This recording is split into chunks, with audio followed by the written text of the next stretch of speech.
Venkatesh, Coimbatore motor transport congress, Coimbatore motor transport கவுன்சிலினுடைய செயலாளர். இந்த கோயம்புத்தூர் மோட்டார் டிரான்ஸ்போர்ட் கவுன்சிலுங்கிறது ஒரு 16லேருந்து 20 சங்கங்கள் சேர்ந்த ஒரு பிளாட்ஃபார்ம். இது தமிழ்நாட்டிலேயே முதல்ல கோயம்புத்தூரில் தான் இது ஆரம்பிச்சிருக்கோம். ஒரு டிரான்ஸ்போர்ட் சம்மந்தமாக ஒரு 20 சங்கம் ஒரு பிளாட்ஃபார்மில் இயங்குது. அதுனா கோயம்புத்தூரில் தான், தமிழ்நாட்டிலே கோயம்புத்தூர் தான். அந்த 16லேருந்து 20 சங்கம் நிர்வாகி இங்கே வந்திருக்காங்க. எங்களுடைய மெயின் இந்த வருகின்ற சட்டமன்ற தேர்தலில் நாங்கள் போட்டியிடுறதுக்கு காரணமே எங்கள் தொழிலில் இருக்கிற பிரச்சனைகளை முன்னிறுத்தி தமிழ்நாடு பூரா கவன ஈர்ப்பு செய்யணும் அப்படிங்கிற மெயின் உள்நோக்கமே எங்களுக்கு அதுதான் சமாச்சாரம். அந்த சமாச்சாரத்துக்காக தான் தெற்கு தொகுதி வேட்பாளராக அண்ணன் ரங்கராஜன் அவர்கள் போட்டியிடுகிறார். எங்களுக்கு டிரான்ஸ்போர்ட் தொழில் வாழ்வாதாரம் இழந்து ரொம்ப கீழ்மட்டத்தை நோக்கி போயிட்டு இருக்கு. எங்களுடைய பிரச்சனைகளை எல்லாம் அரசியல்வாதிக அதிகாரியை யாருமே செவி கொடுத்து கேட்கறதில்ல. எதுவுமே எங்கள் போராட்டங்களை நிறைவேற்றி தரவும் இல்லை. இதெல்லாம் முன்னிறுத்தி எல்லாத்துடைய கவனமும் எங்கள் மேலே விழுகணுங்கிறதுக்காக தான் இப்போ நாங்கள் போட்டிடுறோம். நாங்கள் லாரி தொழிலில் ஒவ்வொரு சங்கத்துலேயும் 500 மெம்பர் இருக்காங்க. 500 மெம்பருக்கு 500 குடும்பம் இருக்குது. இப்போ 20 சங்கத்துலேயும் இதே மாதிரி தான். முக்கியமான சங்கங்கள் ஒரு 4-5 சங்கம் பேர் சொல்கிறேன். கோயம்புத்தூர் லாரி உரிமையாளர்கள் சங்கம், Coimbatore goods transport association, Coimbatore city lorry booking agent association, Coimbatore தினசரி parcel service, Coimbatore mini lorry welfare association, light cargo vehicle association அப்படின்ட்டு மோட்டார் சம்பந்தப்பட்ட பாரம் தூக்கும் தொழிலாளர் சங்கம், இந்த மாதிரி பேக்கர்ஸ் அண்ட் மூவர்ஸ், இந்த மாதிரி மோட்டார் சம்பந்தப்பட்ட எல்லா சங்கங்களும் ஒரு கூட்டமைப்போடு தான் நாங்கள் போட்டிடுறோம். எங்களுக்கு கிட்டத்தட்ட எல்லா இது எடுத்து கோயம்புத்தூரில் எடுத்து பார்த்தா 5 லட்சத்துக்கு மேலே எங்களுக்கு உறுப்பினர் குடும்ப உறுப்பினரோடு சேர்த்தும் போது இருக்காங்க. எங்களுக்கு ஒரு பாதிப்பு அப்படின்னா எங்கள் குடும்ப உறுப்பினர் முதல் கொண்டு எல்லாருமே கையோங்கி நிற்பாங்கங்கிறது இப்போ நான் உங்களுக்கு மீடியாவுக்கு தெரிவிச்சுக்கிறோம். வரக்கூடிய நாட்களில் இப்போ ஒரு தொகுதியில் நிற்கிறோம்.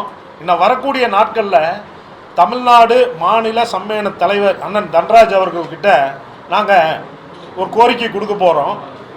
தமிழ்நாடு பூரா கவன ஈர்ப்பு செய்யணும் அப்படின்னா வரக்கூடிய நாட்களில் கண்டிப்பாக தமிழ்நாடு பூரா நிற்போம். எங்கள் தொழிலில் சாதாரணமாக அண்டர் எஸ்டிமேட் பண்ணவங்களுக்கெல்லாம் நாங்களும் ஓட் பேங்க் எங்களுக்கு இருக்குது அப்படிங்கிறது. நாங்கள் முழு அரசியல்வாதி கிடையாது. நாங்கள் முழுக்க எங்கள் வாழ்வாதாரத்தை திரும்பி பார்க்கணுங்கிற ஒரு நல்ல எண்ணத்தோடு தான் செயல்படுறோம். இதில் பார்த்தீங்கன்னா எஃப்சி கட்டணம் இது 850 ரூபா இருந்தது, 30,000 ரூபா வாங்கினாங்க. எங்கள் தமிழ்நாடு பூரா போராட்டம் நடத்தி ஸ்ட்ரைக் அனௌன்ஸ் பண்ண விளைவாக ஒரு 3 மாதம் ரிலாக்ஸேஷன் பண்ணியிருக்காங்க பழைய கட்டணத்துக்கு. இந்த 3 மாதம் கழித்து மறுபடியும் புது கட்டணம் தான் வாங்க போகிறாங்க. அப்போ நாங்கள் மறுபடியும் ஸ்ட்ரைக் தான் பண்ண போகிறோம். ஸோ 850 எங்கே, 30,000 எங்கே, இப்படி அதே மாதிரி டோல்கேட் நீங்கள் பார்ப்பீங்க. டோல்கேட்டுங்கிறது லாரி தொழில் சம்மந்தப்பட்ட பிரச்சனை மாத்திரம் கிடையாது, இது பொதுமக்களுடைய பிரச்சனை. ஒரு டோல்கேட்டில் கனியூரில் ஃபார் எக்ஸாம்பிள் ஒரு லாரிக்கு 400 ரூபா வாங்குறாங்க, மல்டி ஆக்சலுக்கு 600 ரூபா வாங்குறாங்க. இதில் 10% 20% ஏற்றிருக்காங்க. இது பகல் கொள்ளையாக இருக்குது. எப்படி போய் எங்கள் வாழ்வாதாரத்தையும் லாரி தொழில் பெருகலை, அழிஞ்சிட்டு தான் வந்துட்டுருக்கு. ஸ்கிராப்பேஜ் பாலிசிங்கிறாங்க, டோல்கேட் ஜாஸ்தி பண்ணியிருக்காங்க, எஃப்சி கட்டணம் ஜாஸ்தி பண்ணியிருக்காங்க, ஆன்லைன் ஃபைன் இருக்கையிலேயே பகல் கொள்ள ஆன்லைன் ஃபைன். நீங்கள் எல்லாம் கேள்விப்பட்டிருப்பீங்க, ஹெல்மெட் போடலன்னா 100 ரூபா, பெல்ட் போடலன்னா 100 ரூபா 200 ரூபா. எங்களுக்கு எவ்வளோ தெரியுங்களா ஃபைன் போடுறாங்க? 3000 ரூபா 2000 ரூபா சாதாரணமாக போடுறாங்க. No entry, no parking. எங்கே சரவணம்பட்டி எங்கே இருக்குது, துடிலூர் எங்கே இருக்குது, இங்கே நோ என்ட்ரிங்கிறாங்க. அந்த மாதிரி ரோடு அமைப்பு கோயம்புத்தூரில் இருக்கா? ரிங் ரோடுங்கிறாங்க. ரிங் ரோடு இன்னும் ஒரு ஸ்ட்ரெச் தான் முடிஞ்சிருக்கு. பாலக்காடு ரோட்லேருந்து பேரூர் ரோடு, சிறுவாணி ரோடு வரைக்கும் தான் முடிஞ்சிருக்கு. சுற்றி எங்கேயுமே ரிங் ரோடு முடியல.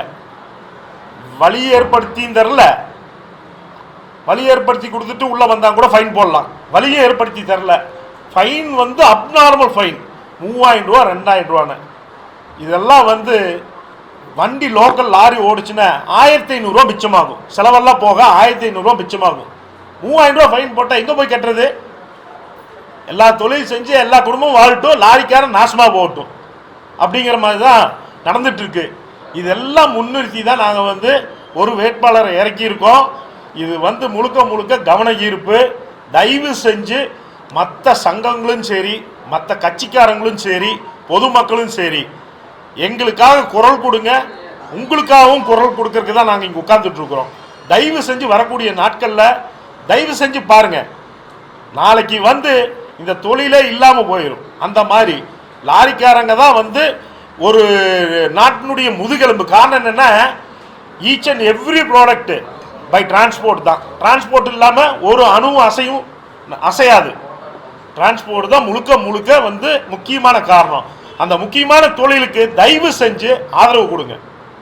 நன்றி, வணக்கம். வணக்கம், என்னுடைய பெயர் கமலக்கண்ணன். கோயம்புத்தூர் மோட்டார் டிரான்ஸ்போர்ட் கவுன்சிலுடைய பொருளாளர், கோயம்புத்தூர் கூட்ஸ் டிரான்ஸ்போர்ட்டர்ஸோட தலைவர். ஆக்சுவலாக இந்த லாரி தொழிலை காப்பாற்றணும், ப்ளஸ் அரசின் கவனத்துக்கு கொண்டு போகணும் அப்படிங்கிறது தான் இந்த தேர்தலில் களமிறங்கியிருக்கிறோம். மெயினாக ரீசன் என்னென்னா, தமிழ்நாடு கவர்மெண்டில் ஜெயலலிதா அம்மா ஆட்சி இருக்கும்போது 8வது படித்தா தான் டிரைவர் லைசன்ஸு அப்படிங்கிற ஒரு இதை கொண்டு வந்தாங்க. இதனால் டிரைவர் பற்றாக்குறை ஏற்பட்டது. அப்போ ஆரம்பித்தது தான் இந்த லாரி தொழில் அதால பாதாளத்துக்கு போகிறதுக்குன்னா மெயின் காரணம். டிரைவருக்கு கிளீனர் சப்போர்ட் கிடையாது. இப்போ சென்ட்ரல் கவர்மெண்ட்லேருந்து ஒரு அனௌன்ஸ்மெண்ட் கொடுத்துருக்காங்க. என்ன கொடுத்துருக்குறாங்க? லைட் மோட்டார் வெஹிக்கிள் பேட்ச் இல்லைனா கூட கமர்ஷியல் வெஹிக்கிள் ஓட்டலான்னு சொல்லிட்டு. இது மற்ற ஸ்டேட்ல எல்லாம் அமல்படுத்திருக்கிறாங்க. தமிழ்நாடு கவர்மெண்ட்டு அதை அமல்படுத்தலை. இதனால் லாரி ஓனர்களுக்கு ஏகப்பட்ட பிரச்சனை இருக்குது. ஒன்று. இன்னொன்று பார்த்தீங்கன்னா ஜிஎஸ்டி. இந்த ஜிஎஸ்டியில் ஒரு லாரியில் ஒரு 100 பேர்த்தோட ஒரு கன்சைன்மெண்ட்டை ஏற்றிட்டு போகிறோம். அதில் ஒருத்தரோட ஒரு பில்லில் ஒரு டிஃபெக்ட் இருந்ததுன்னா அந்த லாரியவே டோட்டலாக நிறுத்துகிறாங்க. இது எந்த விதத்தில் நியாயம்? அந்த ஒரு கன்சைன்மெண்ட்டோட பில்லில் பிரச்சனை இருந்ததுன்னா அதை இறக்கி வச்சுட்டு அதை சரி பண்ணிவிட்டு மீதி கன்சைன்மெண்ட்டை போகணும். ஏன்னா அந்த லாரியில் உயிர்காக்கும் மருந்து பொருள் போகுது, எக்ஸ்போர்ட்டுக்கு தேவையான பொருள் போகுது, ஒரு தொழிற்சாலைக்கு தேவையான ரா மெட்டீரியல் போகுது, மீதி சாப்பாட்டுக்கு தேவையான பொருட்கள் போகுது. இதனால் அது பாதிக்கப்படுது. இந்த ஒரு சீப்பான முறையை அரசின் கவனத்துக்கு கொண்டு போய் இதை கொஞ்சம் மாற்றணும். அப்படி நிறைய விஷயத்தில் சென்ட்ரல் கவர்மெண்ட்லேருந்து இங்கே வந்து கொடிசியாவில் ஒரு மீட்டிங் பண்ணியிருந்தாங்க. அதுக்கு ஃபினான்ஸ் மினிஸ்டர் நிர்மலா சீதாராமன் வந்திருந்தாங்க. அவங்கள்ட்ட டைரெக்டாகவே எங்கள் அமைப்பு சார்பாக ஒரு கோரிக்கை மனு கொடுத்தோம். இதில் எல்லாமே கொடுத்துருக்குறோம். கோவை மாவட்ட நிர்வாகத்தில் ஒரு சாலை பாதுகாப்பு வாரம்னு எடுக்கிறாங்க. சாலை பாதுகாப்பு வாரத்துக்கு யாருக்கு ஃபஸ்ட்டு ஒரு அறிவுரை கொடுக்கணும், யாருக்கு இன்டிமேஷன் கொடுக்கணும்? ஓட்டுநருக்கு, லாரிகளுக்கு. எதன் மூலயமா கொடுக்கணும்? அந்த அமைப்பு மூலயமா கொடுக்கணும். எங்களை கூப்பிட்றதே கிடையாது. அந்த சாலை பாதுகாப்பு வாரத்துக்கு முக்கியமான ஆளுங்க நாங்கள். எங்களுக்கு ஒரு இங்கேருந்து ஒரு ரெப்ரசன்டேட்டிவ் போட்டால் தான் வந்து எங்கள் அசோசியேஷன் மீட்டிங்கில் நாங்கள் அதை போட்டு டிரைவருக்கு, ஓட்டுநருக்கு எப்படி பாதுகாப்பாக, விபத்து இல்லாமல், விபத்து குறைவாக, வாகன நெரிசல் குறைவாக எப்படி போகணுங்கிறது எங்களுக்கு அறிவுரை வேணும் ஃபஸ்ட்டு. அப்படின்னா தான் நாங்கள் சொல்ல முடியும். இது மாவட்ட நிர்வாகத்தை நிறைய பேர் நம்ம அறிவுறுத்தியும் அவங்க கவனத்தில் ஏற்றுக்கல. ஒன்று. ரெண்டாவது, கொரோனா டைமில் பார்த்தீங்கன்னா ஒரு அரசாங்கம் செயல்படணுன்னாவே லாரிக்காரன் வேணும், தொழிலாளி வேணும். இவங்க இல்லைன்னா வேலை ஆகாது. ஒரு ரேஷன் பொருளை எடுத்துகிட்டு போகணுன்னாலும் சரி, ஒரு பால் உற்பத்திக்கு பால் தேவை கொண்டு போகணுன்னாலும் சரி, இல்லை காய்கறி கொண்டு போகணுன்னாலும் சரி, இல்லை மருந்து பொருட்கள் கொண்டு போனாலும் சரி, இதை வந்து கொரோனா காலகட்டத்தில் நாங்கள் நிரூபிச்சிருக்கோம். ஊரே அடங்கி வீட்டுக்குள்ளே உட்காந்துட்டு இருக்கும்போது இந்த லாரி டிரான்ஸ்போர்ட் தொழிலாளர்கள் மட்டும்தான், ஓட்டுநர்கள் தான் இந்த முதலாளிகள் உயிரை பணைய வச்சு நாடு முழுவதும் தேவையான பொருட்கள் அத்தனையும் மக்களுக்கு கொண்டு போய் சேர்த்துது. அப்போ தேவைங்கிற டைமில் இந்த லாரியை வந்து யூஸ் பண்ணிக்கிறாங்க கவர்மெண்ட்டு. மற்ற நேரத்தில் அவங்கள தலையில் அடித்து உட்கார வைக்கிறாங்க. இது என்ன விதத்தில் நியாயம்? இதுக்காக வேண்டி தான் இந்த கோயம்புத்தூர் மோட்டார் டிரான்ஸ்போர்ட் கவுன்சில் தேர்தல் களத்தில் இறங்கியிருக்கு. அதில் மிகவும் முக்கியமான தொகுதியாக கோவை தெற்கு தொகுதியை தேர்ந்தெடுத்து அதில் நாங்கள் போட்டிடுறோம். இதில் பார்த்தீங்கன்னா லாரி தொழில் சம்பந்தமாக ஆல்ரெடி நம்ம செயலாளர் சொன்ன மாதிரி பார்த்தீங்கன்னா ஒரு லாரியை நம்பி கிட்டத்தட்ட ஒரு 46 பேர் அதில் வர்றாங்க. இந்த 46 பேருக்கும் குடும்பம் இருக்குது. அப்போ ஒட்டுமொத்தமாக வந்து எங்கள் தொழிலுக்கு என்னோட குடும்பம் இருக்குன்னா என்னோட குடும்பம் நான் சொல்கிறது தான் கேட்கும். எங்கள் லாரி தொழில் குடும்பம் அப்படித்தான், எங்கள் சொந்தங்கள் நாங்கள் சொல்கிறது தான் கேட்கும். இத்தனை நாள் இலவசம் சொல்லிட்டு அரசியல் கட்சிகள் நாசப்படுத்திட்டாங்க. இதனால் பாதிக்கப்பட்டது பொதுமக்களும் எங்களை மாதிரி தொழில்களும் தான். வரியை ஏற்றிட்டாங்க, எஃப்சி கட்டணத்தை ஏற்றிட்டாங்க. ஏற்றுனதுனால எங்கள் தொழிலை நடத்த முடியாததுக்கு ரீசன் பண்ணதுனால தான் வந்து நாங்கள் தேர்தல் களத்துக்கு வந்திருக்கிறோம்.